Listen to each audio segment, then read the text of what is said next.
Welcome to the Produce Moms Podcast, where we believe there is a produce mom in all of us. I'm Lori Taylor, founder and CEO of the Produce Moms. For 10 years, I sold fresh produce to over 300 grocery stores in the U.S. And today, my team and I are fully focused on inspiring people to eat more fruits and vegetables. This show is just one of the ways that we hope to inspire you and your family to eat more produce and live a better life. If you like what you're hearing on the podcast, join our community of almost 40,000 in all 50 states and over 30 countries by visiting theproducemoms.com/subscribe. And be sure to subscribe and leave us a review on iTunes. Thanks for being here. Enjoy today's show. Hey, everybody. Welcome back. This is the Produce Moms Podcast, and my name's Lori Taylor.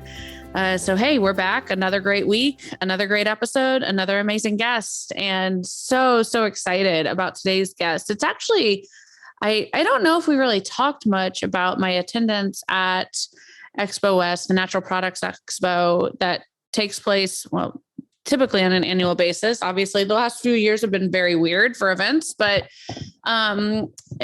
amazing show, like the biggest natural and organic food show, I think probably in the world, and most definitely this half of the world. And so much innovation, product lines, brands, energy, passion, purpose that is on display at Expo West every year. And there's a product line that really stuck out. And it was a product line that I found when I was walking the show floor, and I spent quite a bit of time at the Upcycled Food Association's booth because I thought, wow, what a cool concept. I didn't even know that this food association existed.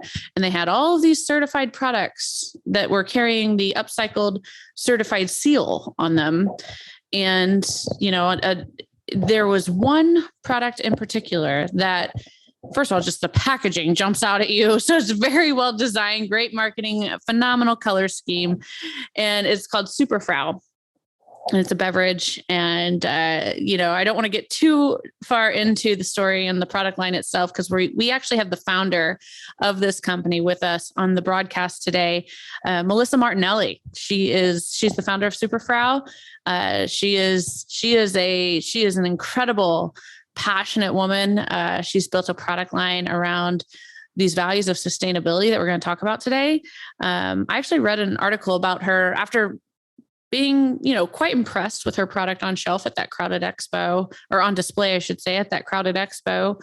I then, just a couple of weeks ago, read a great article in Food Bureau, a publication and media site, touting female founders, and Melissa was one of them. So I was like, okay, that's it. The stars are aligned. She's got to come on.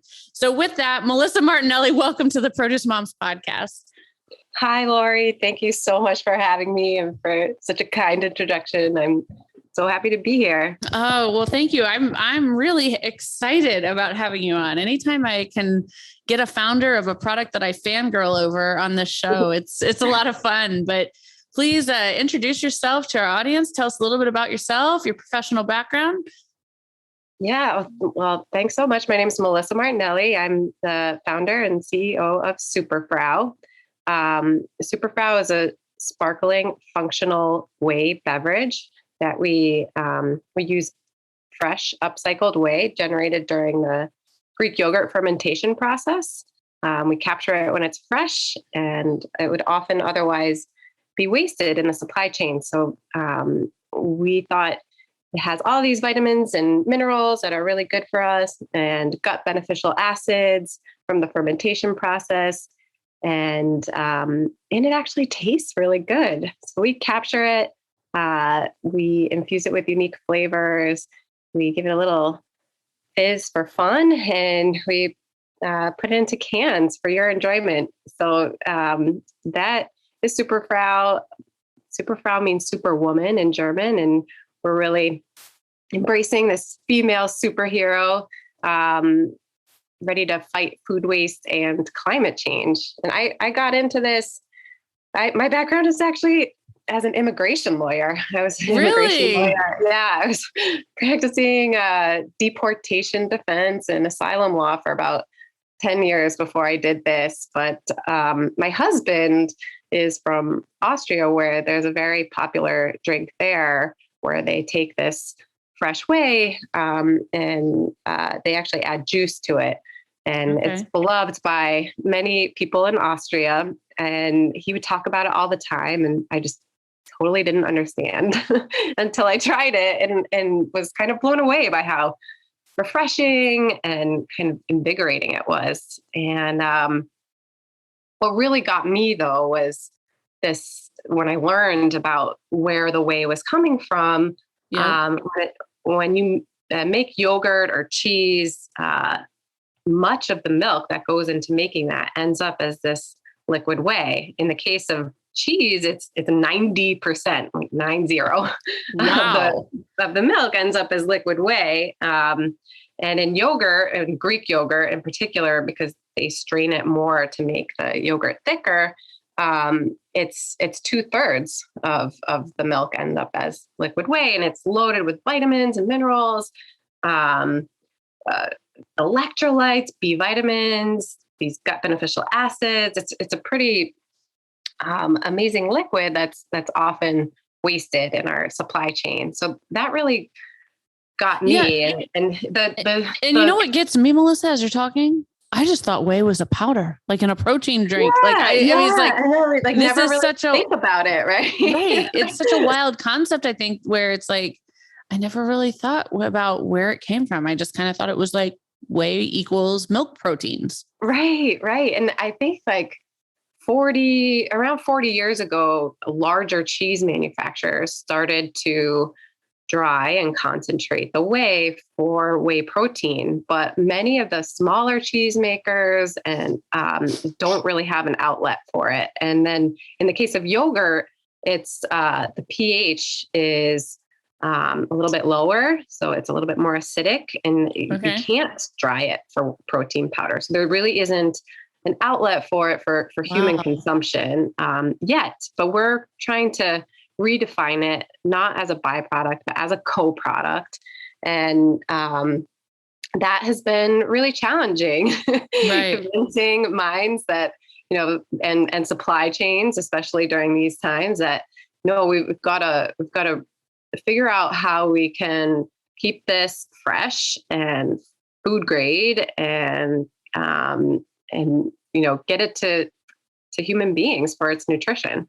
So it's been a fascinating learning experience, and the leap from immigration to food waste fighter wasn't that crazy, because one of the biggest causes of forced migration is climate change. And one of the biggest contributors to climate change is food waste.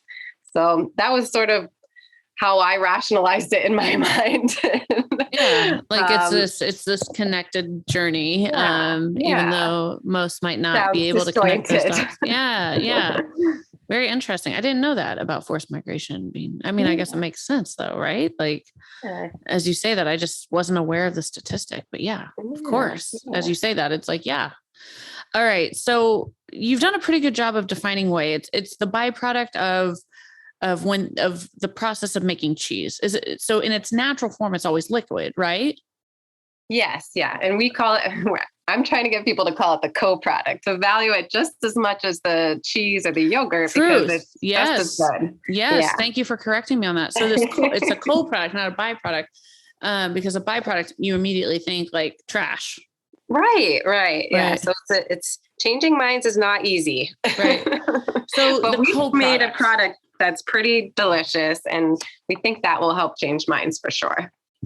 So how did you come up with this? You mentioned your husband has in his heritage and culture, this drink was kind of inspired by that. Can you tell me a little bit more? And so is it common practice in certain parts of the world where people drink liquid whey? Yeah. As I started to learn more about it, Austria is one of the countries, but in Switzerland, they drink liquid whey. In fact, they're the number 2 most popular beverage after Coca-Cola is their whey drink. Really? It's fascinating. Yeah. And it's the sponsor of the Swiss ski team. It's very popular there. And then in It's Iceland. like the Budweiser of that country or something. Totally. In Iceland, I think they call it misa. I mean, because you think of like Icelandic yogurt, they strain their yogurt as well. And even Hippocrates, the founder of medicine, was prescribing whey to his patients, 2,400 years ago or something like that. So it's, goodness. Historically, it's been something that was consumed and kind of just got lost in maybe the Industrial Revolution. I don't know the true history behind how we stopped consuming it as a drink here. But I think our timing is actually quite good, because I'm not sure the consumer would have been ready for our product if kombucha hadn't come out before us. I was just going to say, it does have a kombucha type, like that's probably the best mainstream comparative, don't you think? Yeah. I like to think that it doesn't have that. I don't know. Sometimes with kombucha, it tastes a little vinegary or something like that. And I think ours is even more palatable, but it's unique. I mean, I think it's a great sort of healthy alternative to soda. It has that slightly sweet, slightly tart taste that I love. And then plus like a very fine fizz that really satisfies that. If you have a soda craving, right. really satisfies it, but then it's, has all of these vitamins and minerals and, let's talk, I mean, functional foods are super hot. Let's talk about some of the key benefits of the Superfrau beverage line. So what can folks expect anytime they pop open a can of Superfrau? What are they consuming? Yeah, I think the first thing they'll say is, wow, it smells so good. We have like really fresh flavors. And then they should expect something that's a little bit sweet and a little bit tart, but we don't add any sugar. So you can feel good that there's no refined sugar. The whey itself has naturally occurring sugar, lactose. And we actually do add an enzyme, a lactase enzyme, to break up the lactose. So somebody who might have lactose intolerance should be able to drink Superfrau. Or now, is that anyone with a dairy sensitivity? Does that body? Yeah. I mean, listen, I am not a doctor. Yeah, me neither. That's why I'm asking. I just like to disclaimer. Yeah. But, my understanding of lactase is that anyone who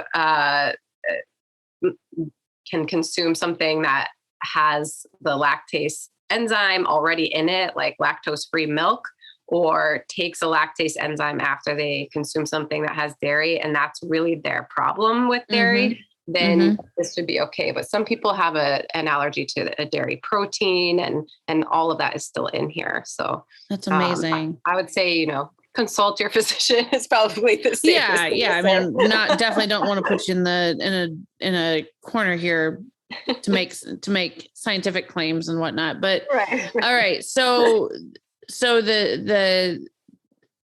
it protein packed? So it does. We do have 3 grams of protein, but because it's not dried and concentrated for the protein, it's just in its natural form. It has in a can, we have 3 grams of protein, but you'll find the broad spectrum of electrolytes. So sodium, potassium, calcium, magnesium, there's phosphorus. It's like this incredible spectrum of electrolytes, like really recovery beverage then. Yeah. And then 15% your daily value of zinc, which people know is very good for you. And then a ton of B vitamins. For B12, it's 25% your daily value. For riboflavin, which is B3, is 40%.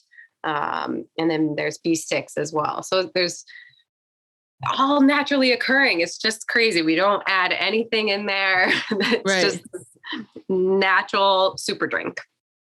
That is amazing. And like kombucha, does it have those microbiome effect, like positive effects as well? Yeah, it does support your gut. It has, I call them gut beneficial acids. Uh-huh. It's lactic acid, which is really great for your gut. The live active cultures that you would find in yogurt, for our process, we kill those because it would make it spoil faster. Oh, okay. Got it. So in order to get it to more people and have it fresh, we had to kill off the live active cultures, but the gut beneficial acids remain.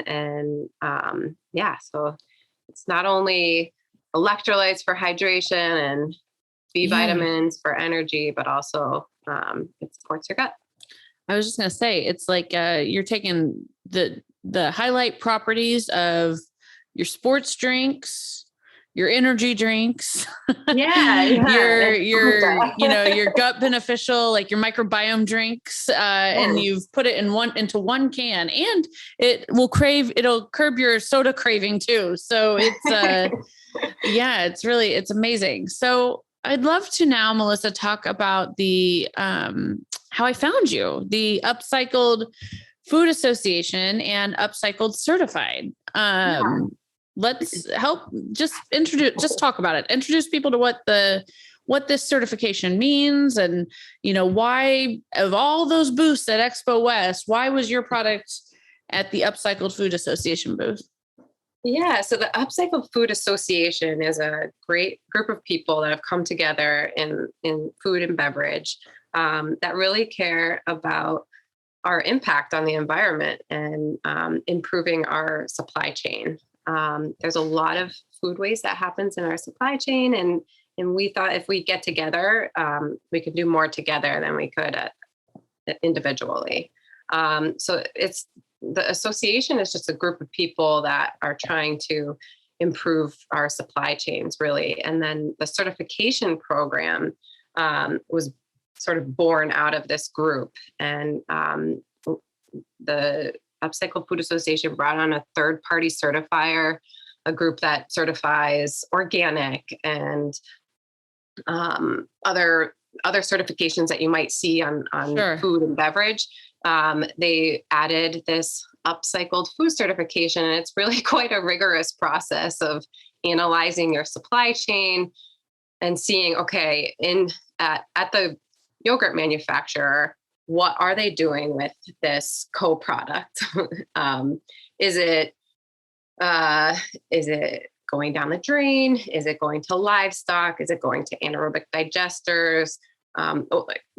How is it being utilized right now? And if you can prove that it's going downstream, so even if it's going to food for livestock, for example, we are proving that we are upcycling it for human consumption. So our whole the whole mission is about having a positive impact on the environment, reducing food waste in our supply chain. And we realize that consumers are really looking for this. And the certification is one way to distinguish, okay, this brand, this product has gone through a rigorous process to prove that they have a sustainable supply chain when it comes to one of their main ingredients, or in some cases, the main ingredient or the ingredient. And the program actually certifies not just products, but also ingredients in particular. Our product was certified because 98% of our product is upcycled whey. Right. And it's kind of like, so as we talk about the certification and the downstream versus upstream, I think it kind of goes back to how you schooled me on, like, it's not a byproduct, it's a co-product. Like you have to take something that was formerly a byproduct and make it a co-product. Yeah. And we're doing it in all sorts of things. I mean, whey is one thing, but I mean, there are upcycled chips that are made out of spent grain from beer. And when you make beer, there's all this nutritious grain that's left over that often went to feed pigs. And now people are making all these cool products out of it. So that's one example of I'm sure. And there's others too. Like we even had on this show, and I mean, my goodness, you're gonna have to scroll right back because this was within our first 40 episodes of the entire show. We had one of the founders of Pulp Pantry on. Yeah. I mean, and so it was. Those are chips and crackers that are made using the pulp from cold pressed juice or fresh pressed juice or HPP processed juice, and taking those fruit and vegetable pulps and pressing them into crackers. It's delicious. It's incredible. They're part of the Upcycled Food Association, and well, good. They should be. There's more and more companies that are being really creative with stuff that was previously considered a byproduct, and working really hard to develop the consumer market to have it truly be considered a co-product. I think now, many large cheese manufacturers think of the whey protein as their main product and the cheese as their byproduct. Wow. Isn't that something? Right. So it's, that's not the case for the smaller cheesemakers whatsoever, but for the larger ones for sure. And definitely not the case in Greek yogurt manufacturing. Right. Oh, that is check out the Upcycled Food Association's website. Has a list of all the companies, and there's some really, really great ones. And it's not just, about fighting food waste and climate change, but like nutrition and actually delicious and fun food. Yeah, it has to be delicious. So speaking of delicious, let's talk about your flavors, because you've got a great lineup. You mentioned you've got some kind of unique combos and flavor profiles. So I'd love for you to describe your product lines. Right now, Superfrau has 3 flavors, correct? That's right. Yeah, and we're hoping to launch a 4th one this summer. So stay tuned for that. Yeah. But yeah, right now we have cucumber lime, pineapple ginger, and peach mango. And each one is really uniquely refreshing, but the combinations are really, I worked really hard on these, and they're really solid. You have to really if you try the cucumber and lime, you have to really like cucumber and lime, because they're flavor forward for sure. But I've been going around doing demos and sampling for, we just launched at the end of October. So for a few months now, and it's been so great to hear people's feedback. And one of the first things we hear is like, wow, it's so refreshing, and wow, it's so good. So that's been hugely gratifying. And often there'll be one flavor that people really don't like, but the next flavor they try, they're like, this is the best thing I've ever had. Oh, I love that.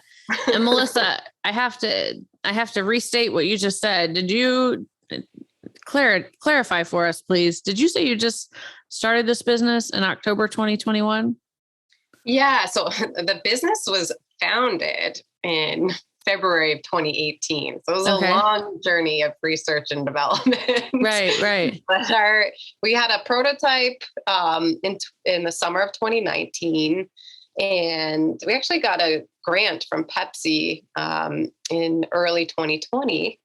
And we used that to make our drink shelf stable. So to get it out of the cold chain, supply chain, having it not have to be refrigerated was really important. Also from a food waste perspective. Obviously, what happened in 2020. So we really took that time to perfect it. And then we finally launched online, direct to consumer, in October of last year. So we're new little babies. Well, you're new babies, but oh my goodness, you're entering this crazy world of grocery retail and food and bev with a lot of force, but and making waves, obviously. I mean, the recent press with Food Bureau and the spotlight that you had on your product line at Expo West. I think it goes without saying that best days are ahead for Superfrau and you, Melissa. But yeah, of course. It's been a real whirlwind for sure. And we just launched into Whole Foods Market Great. in the Northeast. So I love Whole Foods. And so is that where you're based? Is that your HQ region? We're in Springfield, Mass, and Cambridge, Mass, kind of back and forth between the two. Mm-hmm. And we're in select Whole Foods markets throughout the region, which is amazing to like go in to the backyard and see your product on the shelf. It's nothing like it. Nothing like it. Yeah. Nothing like it. So I've been an animal going to do demos 2 a day at Whole Foods to get people to try it. Cause I think it is one of those things, like you really do have to try it. And then you do, you're right. Because it's a concept people don't know here. Yeah. I mean, people, like I said, at the beginning of the show, I bet most people if you were to ask someone what's whey, they would probably say protein powder. Yeah. The first thing people say is, oh, it's a protein drink. I'm like, well, we're recognizing all of the benefits of whey beyond protein. But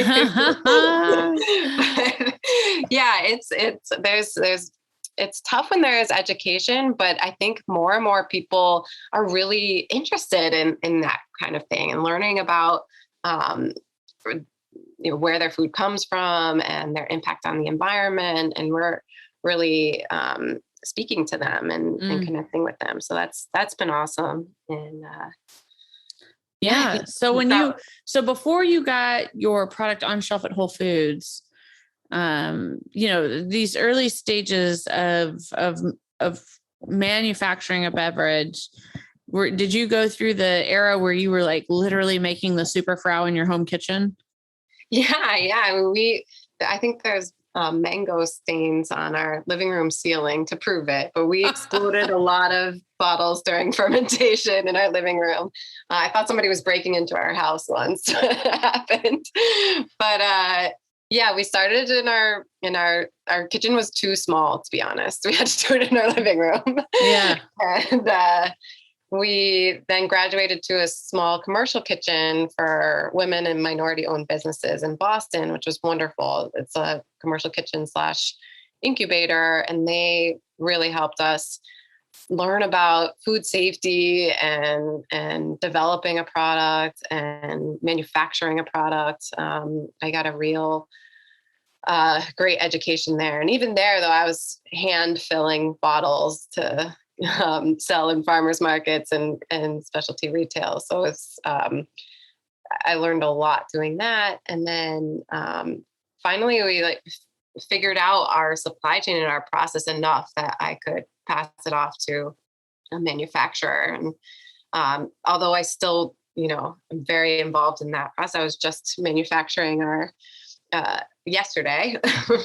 I'm still quite involved, but I don't have to be the one, managing the you can just be the supervisor now, right? Make sure it tastes good and make sure all the ingredients are there. And, so it's a much better position. Yes. Well, that's great growth. It's always a thrill to listen to the early stages of a founder journey. Thank you for sharing. So we mentioned products are available at Whole Foods in the Northeast region. Tell folks a little bit more about your direct to consumer. You ship throughout the US or? Yeah. So we have an e-commerce platform, drinksuperfrau.com, and we're on Bubble Goods. That's been a great marketplace for us. We're actually on urbanoutfitters.com. I don't know if you knew. I can see it. No, but I can see it. I mean, actually, boutiques and clothing stores are starting to really get into selling more food and beverage. Yeah. So my goodness, I can totally see how the cultures, yes, product line cultures are aligned here with Urban Outfitters and Superfrau. Fashion and upcycled food. Yeah, it's pretty. That was a pretty cool one. We should be on GoPuff in New York, Philadelphia, and Boston pretty soon. a lot of exciting things happening. But if you live in New England, please go to your local Whole Foods and buy 4 or 5 cases, buy whatever you can fit in your cart. Yeah. And you'll see a nice picture of me next to it where I look like a 12-year-old boy, but it's fine.